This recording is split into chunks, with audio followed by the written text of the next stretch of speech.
Bonjour et bienvenue sur Ici Japon, la chaîne qui te promet du frisson ou pas.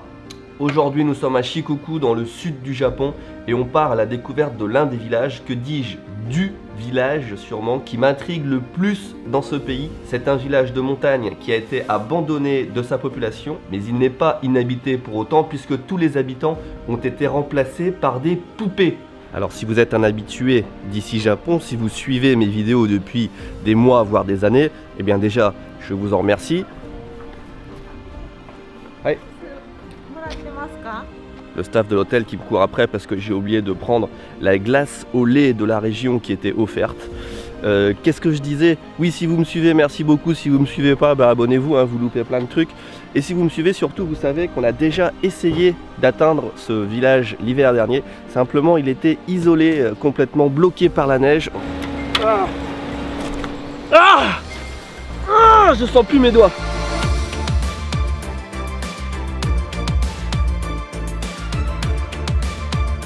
On est sur une route que personne n'a empruntée de la journée, il n'y a pas une trace de voiture. Et je patine à mort, là on roule à 2 km/h et j'arrive pas à accélérer. What the fuck, I cannot. Bon, j'ai une très mauvaise nouvelle à vous annoncer. Ça fait à peu près 1h30 que je roule sur une petite route de montagne. J'avais pris l'hôtel le plus près du village abandonné, mais j'ai quand même 2h30 de route de montagne, de petite route de montagne à faire, c'est très difficile.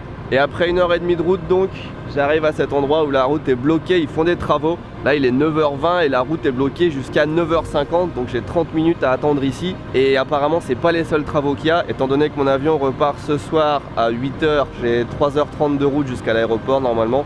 Je pensais avoir largement le temps de tout explorer, de prendre mon temps, ça va pas être le cas. Donc voilà, la journée commence à peine et je commence à m'inquiéter.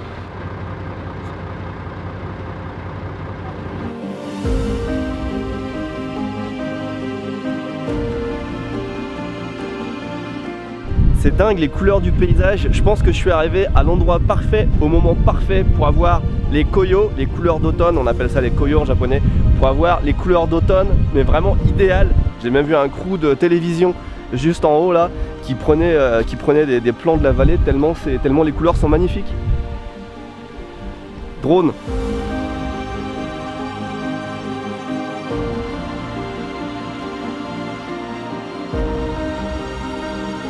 Il me reste encore une quinzaine de kilomètres à faire avant d'arriver au village, mais je viens de voir sur la route une station de ski qui m'a l'air abandonnée. Alors j'en suis pas sûr, je sais pas si c'est qu'elle est vieille ou qu'elle a l'air vieille.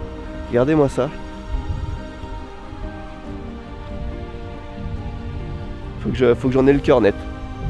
Je vois pas qui viendrait faire du ski ici encore, étant donné le taux d'occupation de la région, il n'y a aucun hôtel, rien. C'est hyper galère. Il y a des voitures.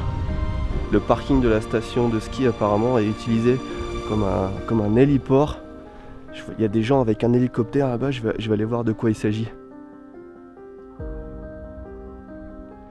Donc on est tellement reculé dans la montagne que c'est en hélicoptère qu'on apporte le matériel pour réparer les routes ou pour faire n'importe quel type de construction.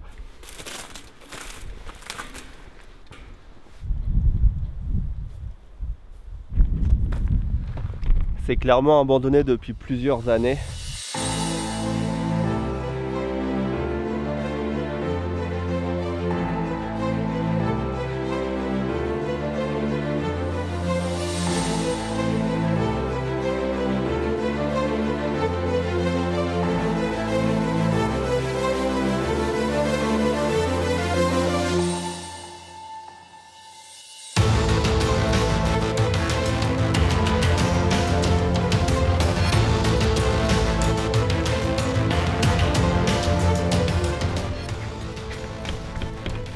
Elle est bien fermée hermétiquement la station, ils s'en servent encore en fait comme lieu de stockage pour le matériel, c'est bien qu'il est recyclé.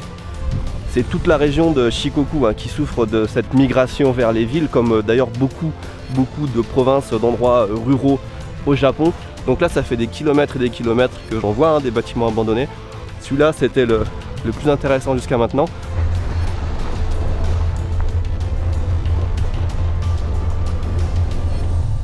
On se rapproche du village, on est à peine plus d'1 kilomètre et en passant sur la route, regardez ce que je viens de voir, le premier mannequin, la première poupée, je sais pas trop comment définir ces personnages. Appelons-les des poupées, c'est la première poupée qui nous accueille sur cette route, on est sur la bonne direction.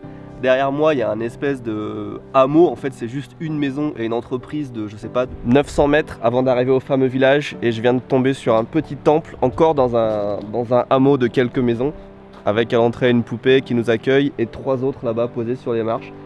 Je vous avoue que c'est un petit peu glauque. Je savais pas trop à quoi m'attendre, quel genre de poupée, etc. Je me suis pas trop spoilé sur internet avec les photos.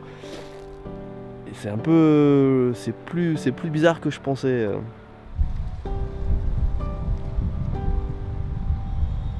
Alors d'après ce que j'ai compris, ces poupées c'était pour insuffler un sentiment de vie dans le village. Et les poupées elles ont plus l'air mortes ou en mauvaise santé, malades que joyeuses et vivantes. Donc je sais pas si les faire chercher est très... Enfin ça fonctionne pas très bien sur moi. Je trouve plus ça un peu glauque. C'est intéressant, glauque c'est bien aussi, mais c'est pas vraiment l'effet qui était recherché à la base je pense. C'est pas excessivement joyeux comme hameau. C'est pas l'endroit le plus accueillant du monde.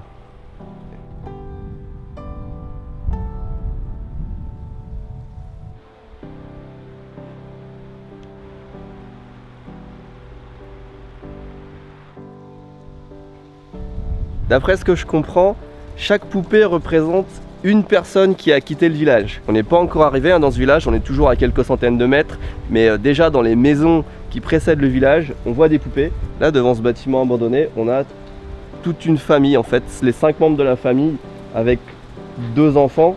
Celle-là, elle a une peluche, c'est la peluche la plus creepy que j'ai jamais vue. Et là, il y a le nom de la famille que je sais pas lire malheureusement en japonais. C'est assez spécial hein, comme ambiance. Hein. C'est vraiment spécial. Et il y a pas mal de maisons en fait sur la route. Regardez derrière moi aussi encore une maison. Là-bas encore une aussi. Alors rien n'est abandonné à 100% parce que de temps en temps il y a toujours une petite entreprise qui coupe du bois ou voilà une maison de temps en temps habitée. Mais en règle générale, enfin quasiment tout est abandonné. Et regardez, ça c'est une maison qui typiquement est abandonnée aussi. Et se sert du garage pour stocker du bois. Il est midi passé et je viens d'apercevoir une école abandonnée en bas du petit hameau. Donc je vais faire une petite pause là-bas, manger un truc et après on va vraiment rentrer dans le village en lui-même.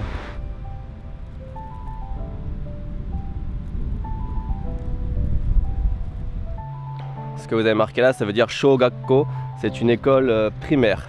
Au Japon, il y a chaque année un nombre assez incroyable d'écoles qui ferment. Certaines d'entre elles sont réutilisées pour d'autres choses, mais pas toutes.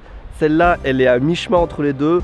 Elle n'est pas utilisée en tant que bâtiment officiel, en tant qu'hôtel, n'importe quoi. En revanche, il y a des poupées à l'intérieur, ce qui en fait quand même un lieu d'exception. Et j'imagine qu'il y a des gens qui viennent l'entretenir. J'espère qu'on peut rentrer dedans. Allons voir ça tous ensemble.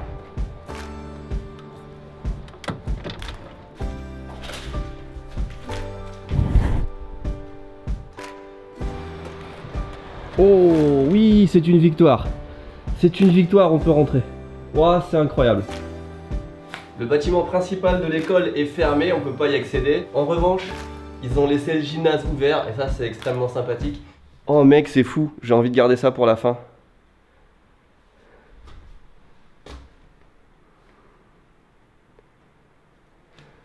Ah c'est dingue, c'est tellement pas ce à quoi je m'attendais.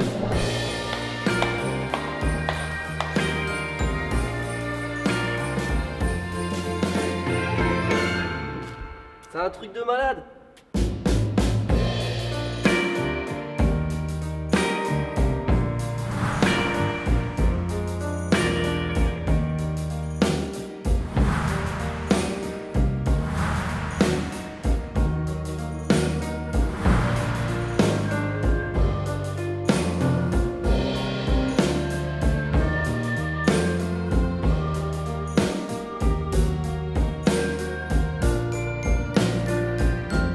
Oh, oh, oh, oh. C'est un des endroits les plus tripants dans lesquels je suis jamais allé. Parce qu'il faut comprendre que je suis tout seul à découvrir ça. Dans un village abandonné, dans une école abandonnée, dans le silence total, au milieu de poupées. Alors je sais pas du coup si c'est creepy, si c'est glauque ou si au contraire c'est festif. Là on est dans un décor de Matsuri, un festival japonais. On voit les lampions, tout le monde est en kimono. Ils ont trouvé des dizaines de kimonos pour habiller tout ça. Dans le fond là-bas il y a un mariage. On va aller voir ça. Oh c'est tellement excitant les gars. Ils se sont même donné la peine de mettre une robe de mariée, des vrais costumes de mariage. C'est assez incroyable. Sincèrement, c'est l'un des endroits les plus exceptionnels. Enfin, je veux dire, l'atmosphère qui se dégage du lieu, c'est vraiment, mais vraiment exceptionnel ici. L'endroit apparaît sur la carte ici Japon, comme tous les endroits du Japon et même du monde qui, selon moi, valent le détour. Venez, si vous avez l'occasion, venez seul. Venez seul parce que, alors déjà, c'est l'aventure pour venir ici en voiture, et ça rime. Mais en plus, le fait d'être ici seul, je veux dire, on se sent vraiment comme...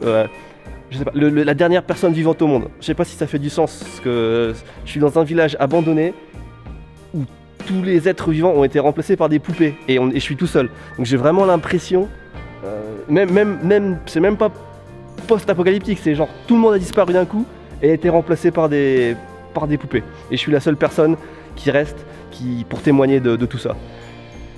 C'est ouf, c'est assez ouf comme atmosphère.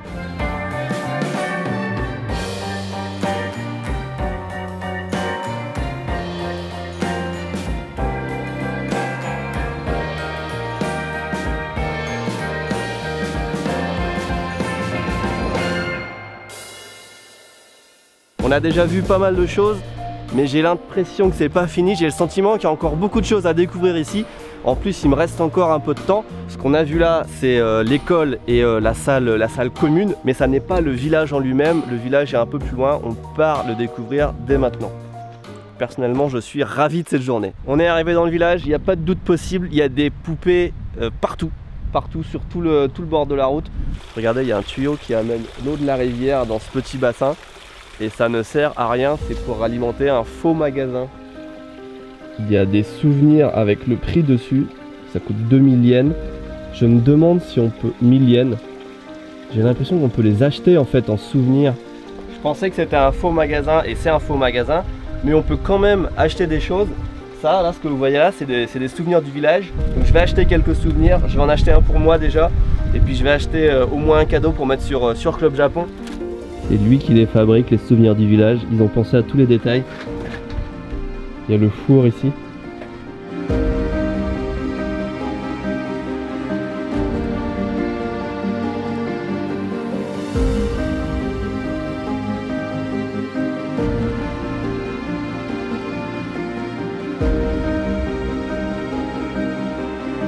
Mais c'est Donald Trump. On est d'accord. On est d'accord que c'est Donald Trump, c'est n'importe quoi. Alors pourquoi ce village? Je me renseigne très peu sur les endroits que je visite en général parce que j'ai pas envie de découvrir les endroits que je visite en les lisant, mais vraiment en allant sur place. Mais j'ai quand même lu la légende, l'histoire qu'il y a autour de ce village. Il se trouve que la femme qui est à l'origine de ce projet poupée, c'est quelqu'un qui habitait ici, qui a grandi ici et qui pour une raison ou pour une autre est partie. Et quand elle est revenue bien des années plus tard pour s'occuper de son père qui était vieux, tout simplement, et ben elle a trouvé ça excessivement triste que le village dans lequel elle a grandi se retrouve complètement désert ou presque. Et à la mort de son père, elle a fait une première poupée de son père pour le remplacer. Et après, petit à petit, elle a fait tous les habitants du village. Elle les a fait en les représentant aussi fidèlement que possible. Chaque personnage est devant sa maison ou son magasin ou sur son lieu de travail. Parce que ceux qui étaient ouvriers sont représentés comme des ouvriers. Ceux qui étaient paysans sont représentés comme des paysans. C'est un peu triste et émouvant. C'est aussi une bonne idée quelque part parce que ça m'a amené ici. Ça nous amène à découvrir une partie du Japon dans laquelle je ne serais absolument pas venu et qui pourtant est magnifique. Le paysage ici, je vous assure, vaut vraiment le détour. Mais en temps normal, on ne viendrait pas ici tout simplement parce qu'il n'y a rien. C'est assez rare, mais c'est le premier X-Site, c'est le premier village abandonné dans lequel je peux vous conseiller de vous rendre vraiment sans pression parce qu'on peut s'y balader librement, on ne peut pas rentrer dans les maisons des gens. Mais le village en lui-même est accessible à tout le monde. Et il y a des trucs à découvrir partout, c'est vraiment intéressant, c'est pas du tout dangereux, c'est dans un cadre magnifique. Donc si vous avez un petit peu le goût de l'aventure, du temps, venez ici. C'est vraiment le genre d'endroit qu'on n'oublie pas. On vient une fois dans sa vie et on s'en rappelle tout le temps. Et on peut le raconter, on peut montrer des photos de ouf, enfin, c'est génial, venez ici. D'un côté je vous engage à venir ici, d'un côté venez pas trop nombreux ici parce que le fait qu'il y ait personne, c'est vraiment ça qui rend le lieu charmant.